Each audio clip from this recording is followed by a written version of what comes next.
You've seen this one. A woman claims she was held by ICE for nearly 2 days. The story explodes. Millions share it. Politicians weigh in. And then, surveillance footage tells a very different story. This is Internet Mythbusters, and today we're picking apart one of 2026's most shared stories.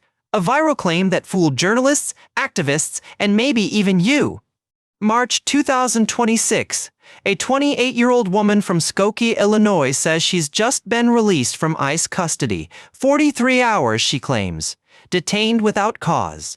The story has everything. A U.S. citizen, a Muslim name, a terrified woman supposedly locked in a cell. It spreads like wildfire across every platform. But here's the thing about viral outrage. It moves faster than verification. And this time, the receipts were coming, literally. Let's start with what she claimed. Sundas Naqvi, she goes by Sunny, said she returned from a trip to Turkey on March 5, 2026. So far, that part's true. She claimed that upon landing at O'Hare Airport, customs agents pulled her aside. Routine secondary inspection, she said, turned into something much worse. According to her posts, she was then transferred to ICE custody, held for 43 hours. No phone call. No explanation, just a cell and fear.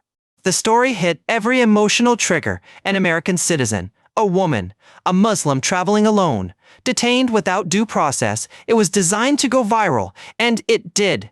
The posts were shared hundreds of thousands of times within days. Activists amplified it. News outlets covered it. Immigration advocacy groups cited it as proof of systemic abuse. Politicians demanded answers. Social media demanded accountability. And almost nobody bothered to check if any of it was actually true. But here's where the story starts to fall apart. Because there's a place in America where everything gets recorded. It's called an international airport. O'Hare Airport surveillance footage shows Naqvi entering secondary inspection at 10:46 a.m. on March 5th. She's visible on camera. Timestamped. Documented. And the same surveillance footage shows her leaving secondary inspection to the public area at 11:42 a.m. That's 56 minutes, not 43 hours, less than 1 hour. So, where was she for the next 42 hours while she claimed to be locked in an ICE detention cell? Well, she was across the street. Hotel receipts show Sundas Naqvi checked into the Rosemont Hampton Inn and Suites, literally across from O'Hare, during the exact hours she claimed to be in ICE custody. And it gets better. Text messages recovered during the investigation show her discussing the hotel during her supposed detention. She wrote, "We're going to look into this hotel." And then, a follow-up message, "In the room now." She wasn't in the cell. She was checking into a 3-star hotel. Probably ordering room service. Now you might be wondering, how does someone even pull this off? Who pays for the flight to Turkey, the hotel, the whole production? Great question. An ex-boyfriend, described in court documents as a romance scam victim, reportedly spent over $25,000 in a single month helping fabricate this story. $25,000 in 1 month, including the flight to Turkey that started this whole charade, all paid for by someone who thought he was helping someone he loved. This is where the story shifts from annoying internet hoax to something darker, because this lie didn't just fool random people on social media, it damaged real people. Dodge County Sheriff Dale Schmidt became the target of a harassment campaign. His department, his officers, all because of a story that was completely demonstrably false. People demanded his firing, called his office, accused him of human rights violations based entirely on one woman's posts that were contradicted by surveillance footage and hotel receipts. So, Sheriff Schmidt did something unusual. He fought back. On April 15, 2026, he filed a federal defamation lawsuit against Sundas Naqvi. The amount? At least $1 million. The lawsuit lays out the timeline with brutal precision. The surveillance timestamps, the hotel check-in records, the text messages, all of it documented, all of it contradicting her claims. Now I want to be careful here. This isn't about immigration politics. Real detention abuses happen. Real people suffer in custody. Those stories deserve investigation too. But that's exactly why hoaxes like this one are so damaging. Every fake story makes it harder for real victims to be believed. Fabricated outrage poisons the well for everyone. And here's the part that should make everyone uncomfortable. Regardless of where you stand politically, this story spread because it confirmed what people already wanted to believe. That's called confirmation bias. And the internet has turned it into a superpower. A story that fits your worldview gets shared before anyone checks if it's true. Immigration enforcement is controversial. Detention conditions are controversial. So when a story appears that confirms the worst fears of one side, people share first and verify never. The lawsuit alleges this wasn't just a spontaneous lie. It was a deliberate hoax, planned and executed to maximize viral spread and emotional impact. Think about the elements. A U.S. citizen with a Muslim name, that hits both sides' biases. A female traveler alone, that generates sympathy. A specific hour count, that sounds credible. 43 hours, not a long time, not nearly 2 days. 43 hours, that specificity makes it sound like she counted every one, like someone who actually lived through it. But the surveillance doesn't lie. 10:46 a.m. to 11:42 a.m. That's 56 minutes of actual secondary inspection.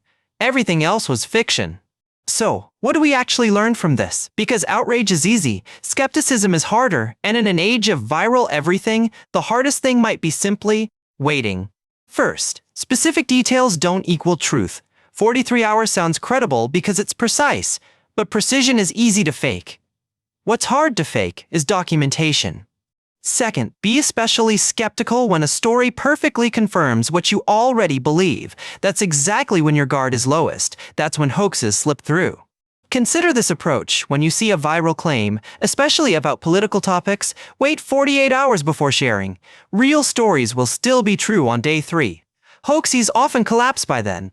You might want to check if established news organizations have verified claims before amplifying them.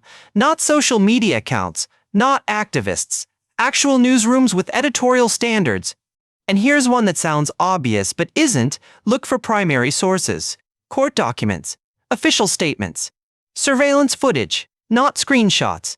Not someone said. In this case, Block Club Chicago and the Wisconsin Law Journal actually did the work. They obtained the surveillance timestamps. They found the hotel receipts. They checked. And when they did, the story fell apart completely. Not partially. Not, there were some exaggerations. The entire premise was fabricated from whole cloth. Now she faces a $1 million lawsuit. Her ex-boyfriend is out $25,000. And everyone who shared her story without checking, well, they helped spread a lie. That's the thing about viral hoaxes. The correction never spreads as far as the lie. Millions saw the original claim. Far fewer will ever hear about the surveillance footage and hotel receipts. And that asymmetry is the hoaxer's best friend. By the time the truth catches up, the damage is already done. The narrative is already set. The reputations are already tarnished. Sheriff Schmidt's lawsuit seeks to change that calculation. If fabricating stories about law enforcement carries $1 million price tag, maybe fewer people will try it. Of course, the lawsuit is still in its early stages. Naqvi hasn't had her day in court. She's entitled to defend herself. But the evidence released so far is comprehensive. Surveillance footage with timestamps. Hotel receipts with her name. Text messages discussing the hotel during her supposed detention. That's not circumstantial. That's documentation. So the next time you see a story that makes your blood boil, pause. Because the stories designed to make you angry are also designed to bypass your critical thinking. Ask yourself, who benefits if I share this right now? What evidence exists beyond one person's claim? And why is this story hitting every emotional trigger at once? If you found this breakdown useful, hit subscribe. We cover stories like this every week, separating viral claims from verified facts. That's kind of our thing. Because here's the uncomfortable truth. Misinformation doesn't spread because people are stupid. It spreads because people are busy and trusting and tribal. We want to believe stories that match our worldview. We want to share content that our friends will approve of. We want to be part of the conversation. And hoaxers know this. They craft stories specifically to exploit these tendencies. The more perfectly a story fits your biases, the more suspicious you should probably be. Sundas Naqvi story fit perfectly. Too perfectly. A detained U.S. citizen, a Muslim name, a terrified woman, every element calculated to maximize sharing among certain audiences.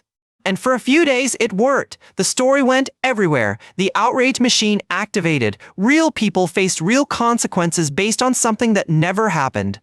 Then the receipts came out. Literally, a hotel receipt became the thing that unraveled a viral hoax.